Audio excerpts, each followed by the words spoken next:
Thought I'd do a follow-up to the last video because the fear of death is something that permeates so many of our conscious moments.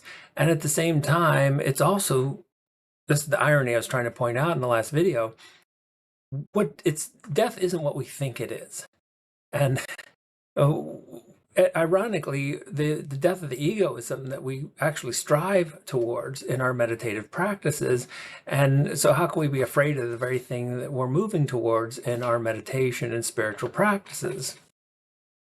But I also thought I'd mention a little bit about psychedelics. And so the interesting thing about the psychedelic research, if you haven't even touched on this, I'd really suggest you take a little bit of a dive down the rabbit hole, because the research, there's not a lot of it, but what's out there is really impressive, because they're able to do random assignment, which is really important in science. So you're not just taking, there's no bias where the experimenter can kind of, maybe put people into one group that they think might experience change, and then the control group is somehow different. And this is random. So, you take a group of people, and maybe they all have been diagnosed and with a terminal disease, and they get randomly assigned. And some of these studies are very clever. Instead of giving the control group a sugar pill, they'll give them niacin. And if you've ever had niacin, you get a little bit of a rush. And so it's very likely, like, even the subject wouldn't know whether they were in the psychedelic group or in the placebo group. And so it takes away all the biases and expectations. And yet at the same time, you still find these really strong effects where people in the psychedelic group, you find like 80% reduction in fear. And so that's huge. And that should be something that people really should be investigating. Why?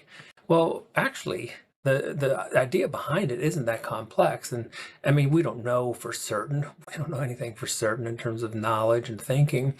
But it seems reasonable that they've mapped out these two kind of hubs in the brain, one in the front, one in the back, and it's called the default mode network.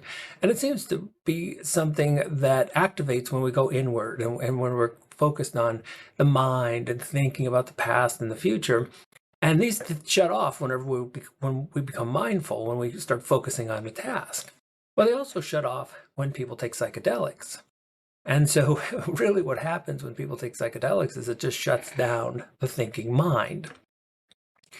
And that's the experience I was talking about. So when we meditate, we really are trying to get out of our head. We're trying to get out of thinking. When we're mindful, we're really trying to be aware of the task that we're doing rather than thinking about the task that we're doing. And of course, that's exactly what Zen is about. If you're peeling potatoes, you're peeling potatoes. You're not thinking about what you're doing. You're doing what you're doing. You're where you're at and when you're at. And that is all different than getting caught up in the thought in our head. But the point is that you don't need psychedelics to shut down the thinking mind. The point I was trying to make in the last video is that the thinking mind is off far more than we think it is. And when you start to recognize these experiences, so many spiritual teachers give you this really gem of a pointer, and they say, become aware of the gap between thoughts. And that's really a great pointer. And so you can do this. And there's a tiny little gap of silence, of peace. And then you could become aware of much more bigger gaps. So there are huge gaps in our day when we're not thinking. And sometimes we're out for a walk, and sometimes you're listening to the birds, but they're not birds. You haven't labeled them. You haven't judged them. It's just pure experience without categories, without language. And that's awareness. That's awareness without thinking. During those moments, you have, as they sometimes talk about in Buddhism, die before you have died. And so the point I was making is that you die all the time. And it's not a frightening experience. In fact, whenever we move away from the thinking mind and get into the state of awareness, it's amazingly peaceful. There are no problems.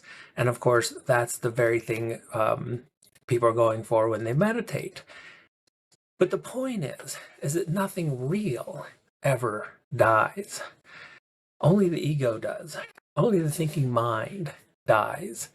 And once you get into that state, you find how peaceful it is. That when you take the gap between thoughts and you find that there's nothing in there except peace. It's not happiness in the sense of some kind of pleasure trip, but it's very peaceful.